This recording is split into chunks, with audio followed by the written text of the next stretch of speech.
이거 사실 저희가 말씀을 안 드렸는데 네. 여러분들 보시는 이 제품들이 이찬현 대표님이 수입을 해서 아. 국내에 들여온 제품들입니다. 맛이 저희가 굉장히 좋던데요, 요거를 네. 좀 마셔봤거든요. 네. 저는 이제 쌍그리아를 마시고 있는데 좋아요. 얼음 좀 타서 마셔봤고 그래서 대표님이 이제 수입 유통업을 하시지만 이 수입하시는 품목을 보시면 아시겠지만 와인과 맥주 애호가시기도 하거든요. 그런 것 같아요. 네, 그래서 아까 뭐 맥주 순수정도 말씀하시고 해서 우리 애청자분들 중에 또 주당들이 많아요. 네, 주당들이 많아요. 대표님만의 좋은 맥주와 그 좋은 와인을 고르는 노하우 이런 거 있으면 살짝 좀 팁 좀 공유해 주시죠. 우선 뭐 술이라는 건 기호식품이잖아요. 그러니까 기호식품이니까 내가 맛있다고 해서 다른 사람들은 뭐 좀 거북하다는 사람도 있고 사실은 지금 제가 포도주를 다루고 있지만 포도주보다 맥주에 좀 더 예전에 좀 관심을 가졌기 때문에 맥주 예를 들면 국내에서는 맥주를 제가 못 마십니다. 배가 불러가지고. 근데 이제 그 맥주 순수에 근거한 좋은 홉과 좋은 보리를 쓴 그런 맥주들은 아무리 마셔도 배가 안 부릅니다. 이해되는 자세가 지하에서 굉장히 기뻐하겠네요. 지금 웃고 있을 겁니다. 그러면 현재로서는 꼭 들여오고 싶은 맥주가 혹시 있으세요? 뭐 처음에 가져왔다가 거의 저희가 다 마신 게 있는데 호프브로이는 좀 망했다고 보시면 되고요. 네, 근데 호프브로이는 웨팅어를 가져왔었거든요. 호프브로이로 국내 최초로 저는 사실 호프브로이 엄청난 팬이거든요. 그게 또 2002년 월드컵 때 호프브로이가 엄청나게 TV에서 나오고 해도 관심이 없어요. 그냥 월드컵만 관심이 있지. 그게 무슨 얘기냐면 독일에서 이제 독일 뭐 나라별로 이제 홍보를 하는데 독일 같은 경우는 호프브로이밖에 안 보여요. 저런 게 HB밖에 안 보였어요. 야, 끝났다. 이걸로 끝났다 했는데 아무도 모르더라고요. 그때 2002년도에 우리 성적이 너무 좋았어요. 4강에 묻힌 거죠. 우리 성적이 나빴더라면 HB가 보였을 텐데.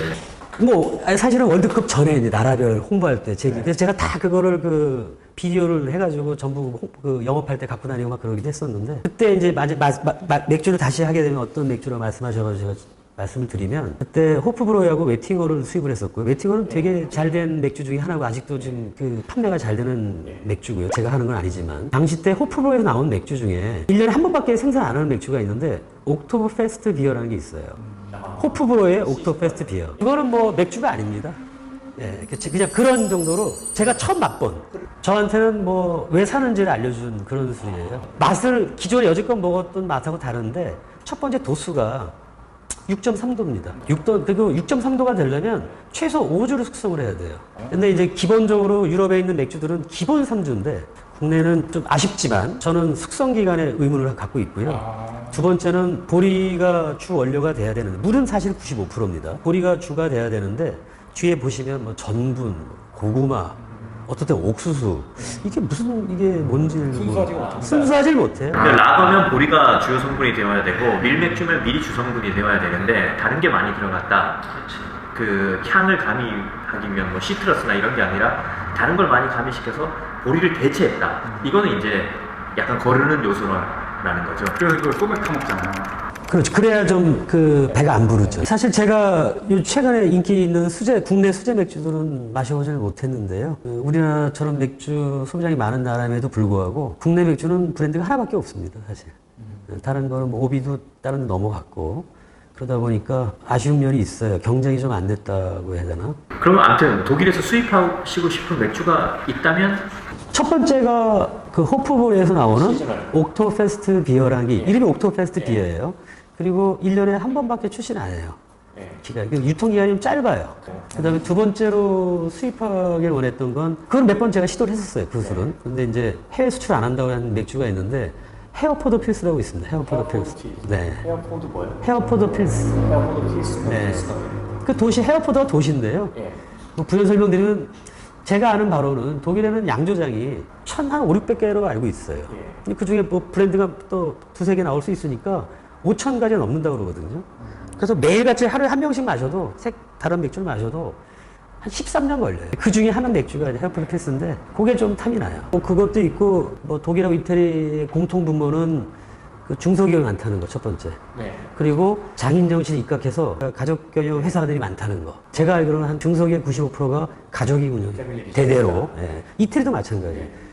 그 캐퍼가 안 되는 거예요. 쉽게 얘기하면. 그러니까 이런 사람들 우리 사업 규모를 키우고 싶은 생각보다는 그냥 유지하고 장인 정신에 입각해서 좋은 퀄리티를 유지하겠다. 그래서 이제 종종 거절하기도 한다. 그렇다는 거죠. 보통 이제 가족 중심이다 보니까 아버지가 하다가 아들이 할 때는 좀 더 넓히고 뭐 좀 생산을 넓히고 뭐 이렇게 좀 방향을 잡아야 되는데 그냥 뭐 작게 해서 그냥 100원 벌고 살겠다 그러는 사람들은 그거 수입하기 좀 어렵죠. 당연히 뭐 루이비통 이런 것도 원래는 다 가족에서 출발했으니까. 근데 그 얘기 관련해서는 조금 제가 들었던 얘기들로는 이탈리아나 독일이나 근본적으로 세금이 워낙 세게 매겨지니까 그거를 넘어갈 수 있는 확실한 자신이 없으면 사업 볼륨을 안 키운다고 하더라고요. 이게 정답인 것 같아요. 우리처럼 뭐 코사 깔려고 열심히 일하는 데가 또 좀 적은 것 같아요. 자기네끼리 알아서 먹겠죠. 내가 왜 내가 그 버는 돈을 남들하고 나눠 먹냐 뭐 이런 것도 좀 느꼈어요.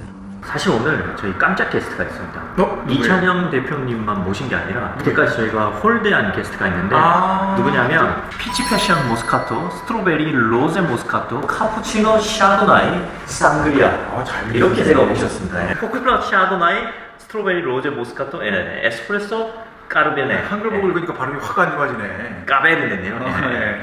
아무튼 이 제품을 저희가 이제 깔아놓은 이유가 아까 대표님이 요즘에 이 제품을 수입해서 유통을 한다고 하셨는데 사실 아까 그 말씀하셨어요.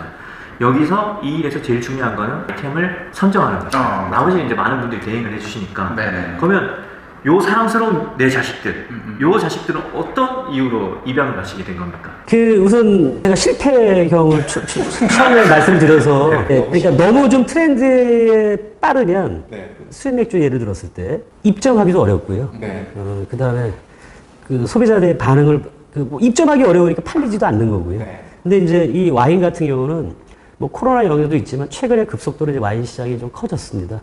뭐 종류도 제가 알기로는 한 2,000종이 넘는 걸로 알고 있고요. 네. 그렇게 다양한 그 제품이 들어왔는데 그 제품들하고 완전히 역차별된 제품이에요. 한 2, 3년 전부터 좀 특징적인 트렌드가 있는데 뭐 상저 시대라고 뭐 보시면 뭐 많이 나옵니다. 저도수, 저알코올, 그 다음에 저칼로리. 그게 딱 부합하는 와인이고요. 멜빈 시대에 만든 거네요. 그렇습니다. 그리고 두 번째는 와인은 여름이 비수기예요. 아무래도 파티라든지 또는 좀 분위기 있는 데 마시려면 연말이라든지 연시 뭐 그런 식으로 찬바람이 불 때 와인이 좀 매력이 있는데 이 제품은 역으로 그 여름의 성수기입니다.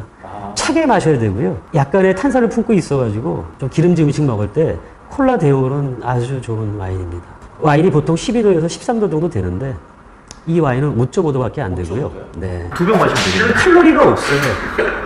그래서 대표님, 아니 변호사님 많이 마셨군요. 이거 지금 사실 제가 오늘 녹화하는데 3잔 마셨어요. 먹어보니까 어떤 느낌이냐면 이게 식사하면서 사실은 음료가 필요하거든요.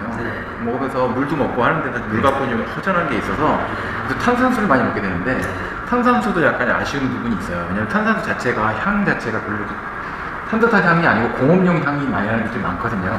근데 제가 오늘 먹어보니까 뭐 피자나 또는 뭐 이렇게 불고기 같은 것들이랑 같이 곁들여서 먹을 때 같이 먹어주면 분위기 전환에도 굉장히 도움이 될 것 같아요. 그런 아니면 변호사님처럼 일할 때 홀짝홀짝. 그것도 괜찮네요. 버튼을 하나 차고 들어갈까요? 가끔은 깡이 필요할 때가 있거든요. 한 잔이 먹으니까 다 터질 때. 변호인은 음주 후에 법정에 출입하지 마십시오. 정리하는 느낌으로 좀 여쭤보고 싶은 게 있는데 이 분야에 관련해서 새로운 것을 발굴하고 새로운 아이템을 찾는 그런 발굴의 열정. 그것도 중요할 것 같아요. 네, 네. 한 가지가 분명히 있는 것 같고. 계속 호기심이 있어야 되니까. 네.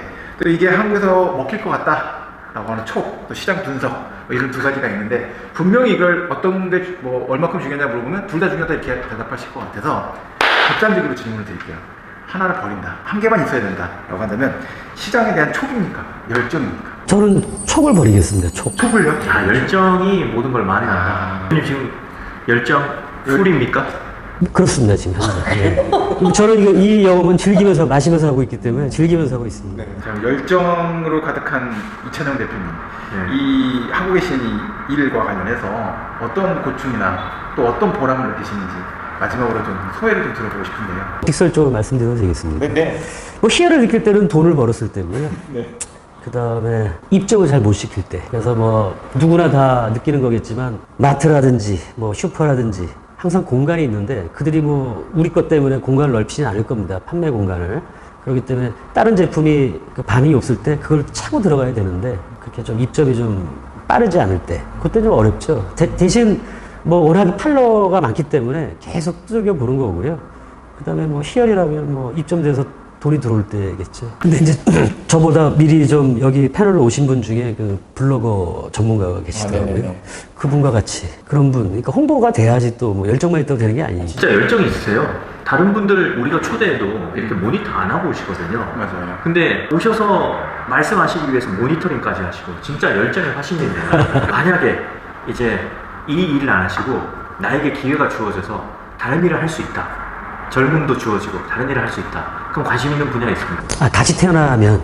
다시 태어나면 네, 다시 태어나 말씀하시는 거죠. 다시 태어나면 사실 예전부터 꿈인 좀 대학에서 좀 뭐랄까 좀 어떤 일을 하고 싶은데 네. 사실은 뭐 제 꿈이 예전에는 뭐 교수 뭐 이런 식으로 하고 싶었어. 뭐 남의 그 뭐랄까 종교나 이게 아니고 좋은 내용들을 좀 그 편견 없이 좀 가르치고 싶은 생각이 있었어요. 그 좀 깊진 않지만 역사에 관심이 좀 많았거든요. 네. 그런 부분이 좀 있었고요.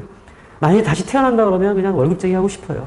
외국어 잘해서 뭐 주재원으로 일한다든지 뭐 그 정도. 교수면 월급 받잖아요. 그렇죠. 근데 지금 제가 생각할 때는 독일어를 그때같이 87년도에 하셨던 것처럼 지금 만약에 잘하고 계신다고 한다면 분명히 독일 주재원으로 계실 가능성이 높아요.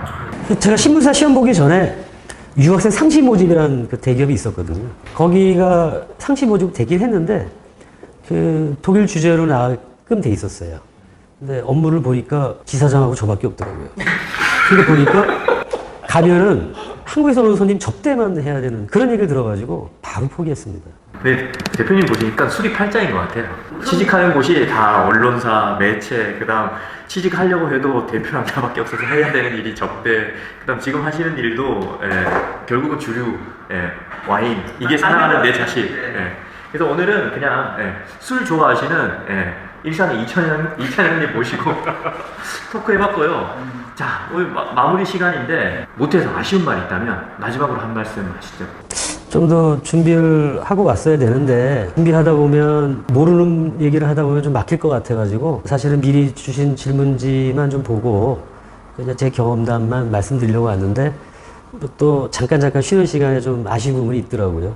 얘기 못한 부분이 있는데 이렇게 좋으신 분들도 만나 뵙고 해서 다음에 또 기회가 주어지면 그때는 좀 더 좀 이 바닥에서 좀 욕을 좀 해야 되는 이런 또 바이어들 이런 부분들을 좀 뒷담화를 좀 한번 또 말할 수 있는 기회를 주신다면 그때 좀 더 상세하게 준비해서 말씀을 드리겠습니다. 2회차 출연 욕심을 강력하게 드러낸 이찬현 대표님을 모시고 오늘 말씀 나눠봤습니다. 저 오늘 저는 이제 이 말씀을 들으면서 이 수입 유통이라는 부분에 대해서 굉장히 여러 가지 생각을 많이 하시면서 사업 아이템에 대해서 좋은 기회들을 사실은 한 발짝 빨리 가셨던 느낌이 조금 있긴 있어요.